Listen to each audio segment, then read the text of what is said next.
Greetings, everyone. This is Virtuous Roots, where we reclaim virtue to bring it to our home and yours. And I'm Thomas McCuddy. And I'm Stacy Mugetti. And I'm Nick Wiegand. And today we're going to talk about friendship and virtue and helping our kids choose companions wisely. This is, in my opinion, going to be an interesting topic because I think there's a balance here for parents. I think some parents go way too far one way or the other way. So I think we really need to kind of explore the parent's role in this. But before we do that, what is the ideal friend? Like what would be the ideal friend for our children? Well, I think the ancient writers talk about this, like the whole concept of having friends. So you have a virtuous friendship. You are friends because you better each other's lives. Because you have some friends that are friends of convenience. You just happen to be doing the same things, and when you stop doing those things, you never see them again. And you have friends that are beneficial because you have things that you need, and you help each other in that way. But that virtuous friendship, your friends simply because you enrich each other's lives. And that would be the ideal. So that's kind of what we would hope for, but many of the writers talk about it's really hard to find friends like that. Like if you can find that, you have such a precious thing. And I know that's what we want, but at least if we know that's kind of a goal out there, at least we can shoot for it rather than just, being undiscerning with whoever crosses our paths, which I think is. I think one of the writers you're, specifically talking about, some of his other writings, he talks about that friend. You should be able to trust that friend with everything. There should be nothing that should be withheld. If there's something you have to withhold from that friend, then they're not a friend. I think most of us would even struggle to know if we even have that as friends today. So can we help our kids choose these friendships if we ourselves aren't able to attain even something close to it? I think part of it might be at least starting with our kids and teaching them to be that kind of person. And so that's why Stacy and I talk about this, that, our kids, we don't have a large bubble. We're homeschool family. We have a church. We have some like other groups that we're a part of. So, there's kids that my kids know that I've not met, that Stacy knows them or sees them. But for my kids, being that kind of friend first, because that's what I also try to relate. Like when I'm teaching in our co-op and teaching the teenagers, like, are you that kind of person? Are you the one that will draw those other kind of people? Because friendships are important, and our world almost teaches us to be, we end up being self-centered. Like everybody needs to revolve around me. And I want my kids to be the kind of people that, as we think about imitating Christ, we think about, he gave himself up for others. He considered others more important. Like when this is the whole notion of scripture, consider others more important than yourself, that humility that you have. And if you're that kind of person, there's that sense that you'll find others who are like that. Right. And that's how you'll end up creating those kinds of friendships and looking for that, and just being aware of how these other people affect you and how you affect them. Okay. Proverbs 27:17 reads, "Iron sharpens iron, and one man sharpens another." I think it's a so often quoted verse. And I think friendship is important because, like you said, it betters you.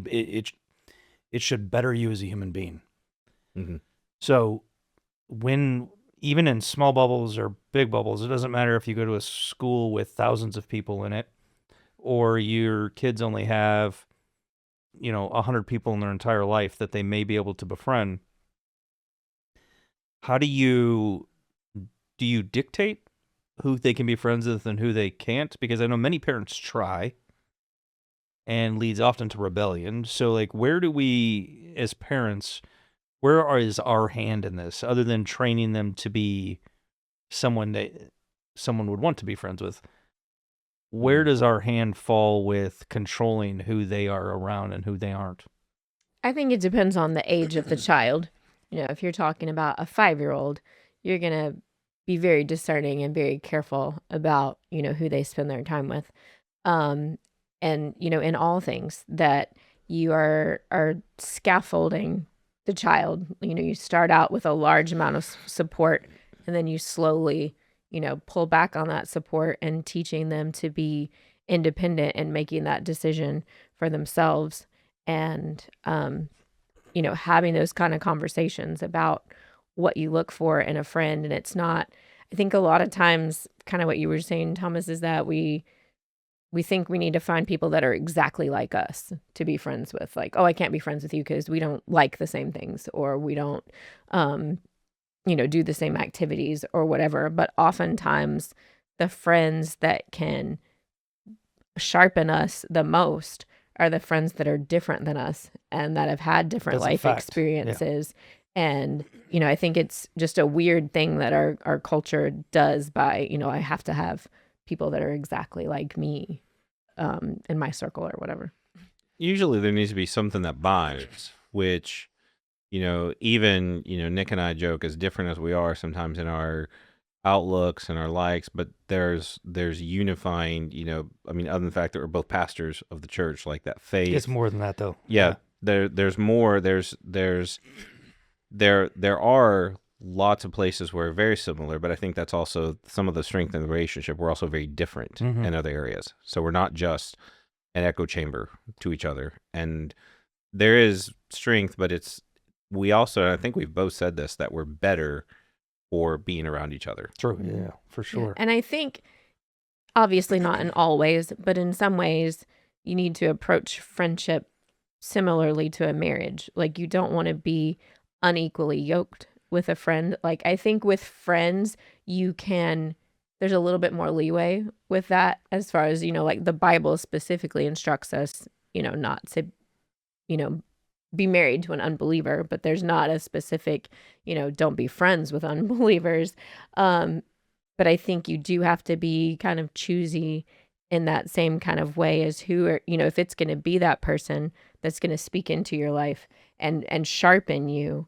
You don't want to be sharpened by a dull tool, right? Like, it's somebody that's not sharing that same faith with you, but then there also are times where, unbelieving friends can challenge your views and make you, can help you even cement your own thinking by the things that they bring up, if that makes any sense at all. I mean, and Jesus didn't shy away from associating with sinners, right? But they were not his inner circle. And I think that's probably the best distinction to teach our kids. Like, you need to be friendly with everyone and not, treat anyone as an outcast. But those people that you keep closest to you, you need to be very particular who those voices are that are helping sharpen you and shape you into who you're going to be. I think you're right. But one thing I've noticed on adults, the parents, are many parents, some don't have friends at all, and some have too many people they consider friends and aren't choosy at all. Yeah. Some children see their fathers, quote unquote, being friends with people, but taking a whole lot of abuse and, name calling and stuff just so that he can have friends. Right. And yet his children then see a disordered friendship. We have, maybe it's men too, but I see it more often in women, this idea of calling everyone a BFF or a best friend. First off, I find that entire concept ridiculous, but we call many people best friends, and there's no such thing as a best friend. And so we have this absolute distorted view of what friendship ought to be in our entire culture, in our own lives. And so how do we I think we first have to show it to our children through our own relationships and actions before we can even start teaching them what real friendship looks like. Mm-hmm. I think that's why, I think you made that good distinction, the difference between being friendly and being a friend. And we use that word so frequently, it tends to lose its meaning. That, we're just a friend to everybody. It's like, so there is a sense biblically that, just like we're supposed to love our neighbor, but we also love our spouse, and we should not confuse The two types of love. So this is why, as we're talking about a difference between acquaintances, like my kids are acquainted with and have some sort of relationship with a lot of different kids. But who is it that is molding their life? Who is it that is speaking into it? Who is it that you have a life-on-life contact where you are rubbing off on each other? You're either sharpening or you're dulling. So I think that's why when we talk about friend, that's what we're talking about, is that kind of those kinds of people, and why, even when Jesus at the end of John, he's talking to the disciples and he says, now I call you friends. Like no longer servants, I call you friends. And that was towards the end. And he's letting them know that that word carried some weight. Like there's to be a friend of the Lord, to be a friend, even when we say that, like we're a friend of God, that carries a lot of weight, where in our culture and the use, we erode that word. And so I think that's why also dealing with this notion, and maybe even teaching children this importance of these kinds of people. Who is it that is rubbing off on you? And we talk about it in terms of influence, but that's why we want friends. We want the people like I'm aware of other people and I'm like, hey, I want them in my life because I want what they have. There's a quality that they possess. There's a characteristic. There's something that draws me to them. And if I have the people around me and I'm bumping up against them all the time and they have all these vices, I'm going to pick them up. You are, for I'm sure. going, like, even as an adult, this is going to happen. And so I think that's why in my friendships and the way I operate with people, there is an element with my children. I try to use that as an example, and I try to say, hey, you see this kind of relationship, and if I see them with somebody and I'm like, this is not good, this is not good for you, helping them understand that.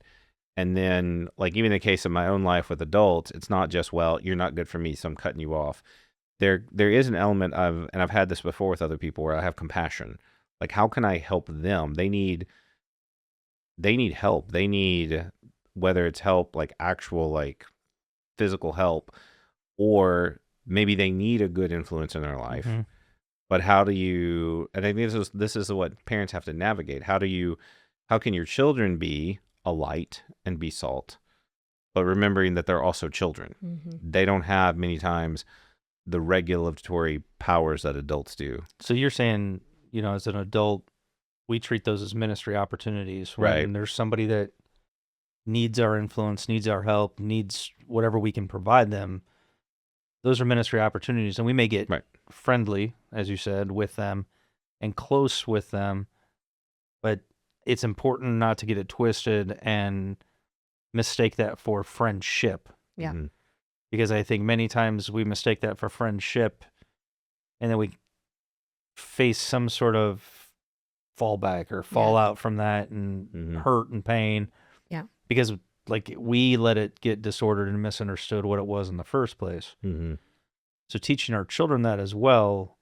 So what you're saying is, we don't say, well, that one is not going to build you up, so I'm going to keep you away from that person. Right. Instead, it's educating your children and saying, yes, that person is in your life, but you need to treat it as a ministry opportunity because they need you. They need what you have. They need you to lift them and build them.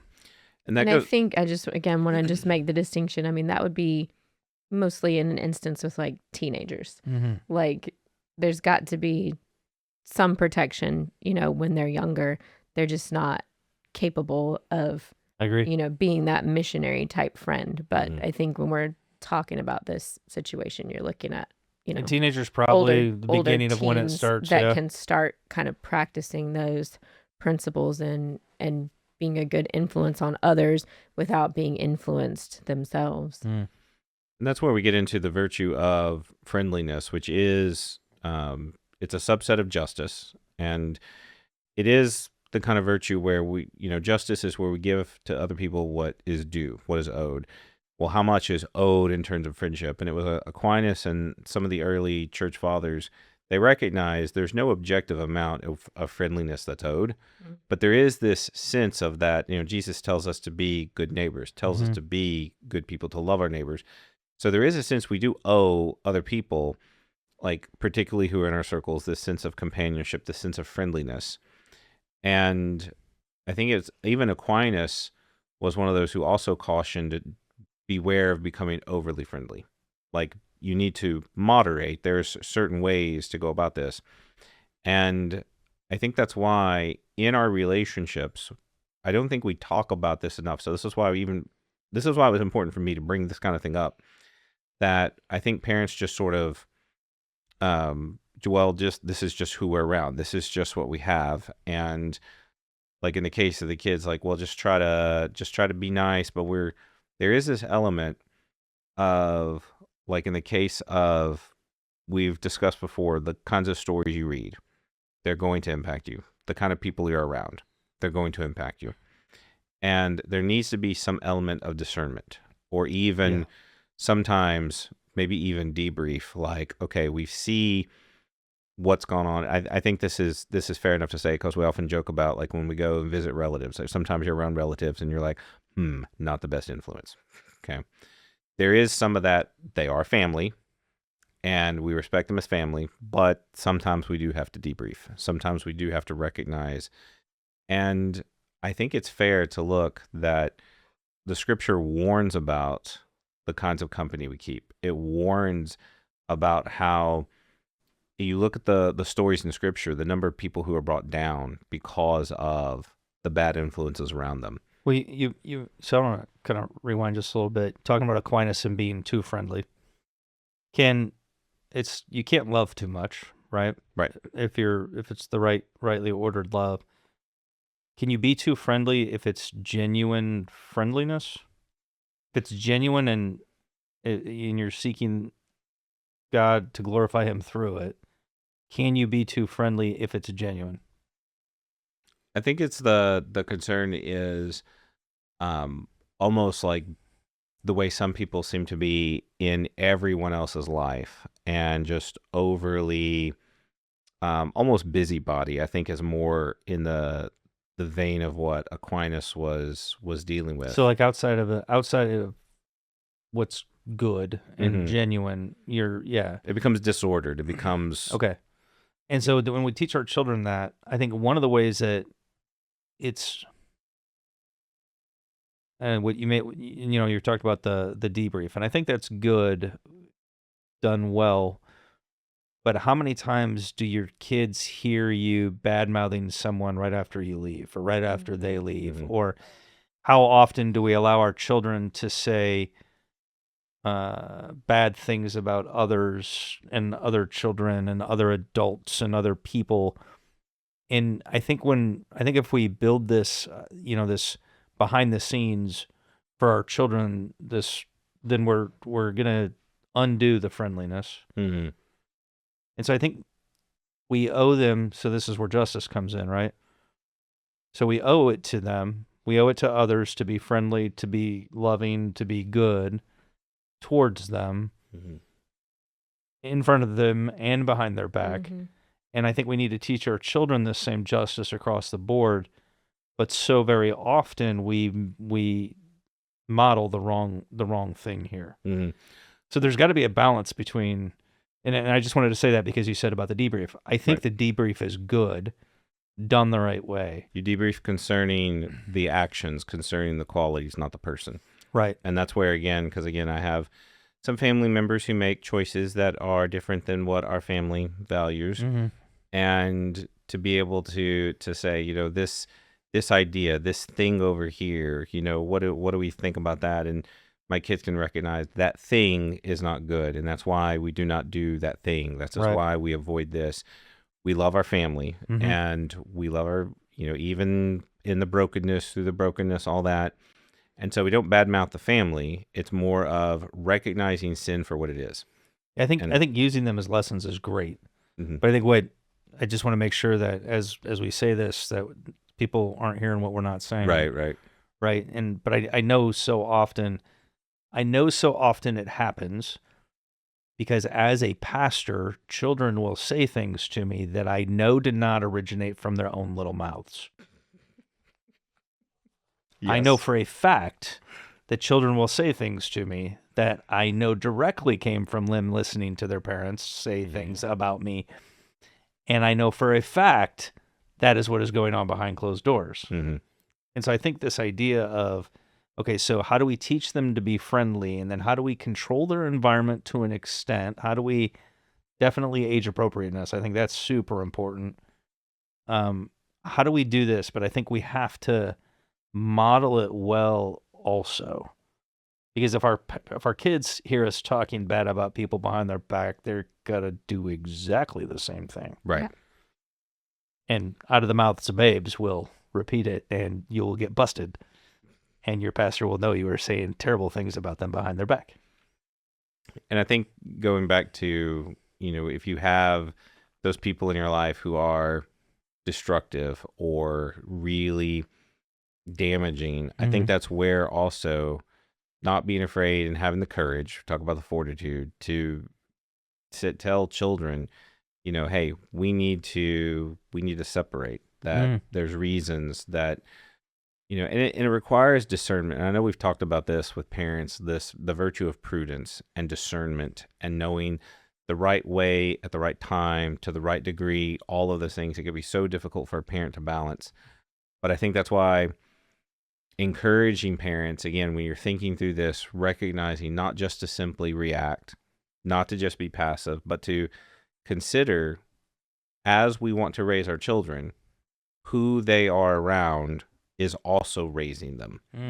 And it's critical that we have at least an eye on that and understanding what's happening, because otherwise, like I say, I think this is what shows up in movies all the time, that you have just this kid that falls into a crowd, and one day the parent is like, where did you learn all this? What's happened? And they've been training in this for so long, and the friends are part of the training. The family, this is why we want them to catch the virtue from us. We want them to catch it from their friends as well. And I think, like I said, even when it's a small group, like with our homeschool family, there is still that element of there are people who are there. And as a parent, I'm mindful of that. And I watch that. And I think it's just a good word to parents to be aware. And so that way we can not just live out, be Jesus's hands and feet to other people, but to recognize other people, are they Jesus's hands and feet to us, or is something else going on? And a lot of parents it's not on their radar. And I think this is critical for them. And we're not designed to be alone. Like we're designed for companionship. We're designed to be in community. We're designed to be with others. I know in school, like I went to a middle school, grade school, where there were 60 people per grade and 30 people per class. And I knew those 30 people pretty well. And so basically my choices of companionship were super limited to 30 folks. Yeah. And so we talk about the tiny bubble. It doesn't, we have to understand that our children are going to seek companionship. And so sometimes if we have them in an environment where they can only seek it through bad character, like there's only bad people around them, there's we've got to do something about that. We've got to teach them well in such a way they're going to seek it somewhere. And so if they don't have this ability to meet people who they can relate to, they're going to end up with those that they cannot, And they lack that discernment. And I think that's where the parents, that's part of our role. We should be part of that discernment. We should be aware of that and helping our children understand their role, understand their place, and understand this relationship. And that's something I've worked with our kids in particular, is for them to know that and to see that interconnectedness. And I think, again, it's one of those where if you do this when they're kids, when they grow up, when they're adults, that's part of what it means to be well functioning. They know now how to operate with others. They are aware of that because we've trained them to be. And so when they go off, whether it's college, whether it's to the job, and again, when you find yourself in a job and you're in a room and you're working with 10 people and that's all you got, okay, Well, you learn, if those people are of not the best character, you're not susceptible to absorbing that Mm-hmm. because you're aware of how those relationships work and you're mindful of it. And and hopefully by the time you're an adult, maybe you are that kind of person who in the midst of that can shine that light rather than having it dimmed by those who are around you. And if not, you can become that now. Mm-hmm. Well, I appreciate the conversation. You can find us at familiesofvirtue.com, and our podcast, Virtuous Roots, is on all major streaming platforms. Be blessed, and we'll talk to you next time.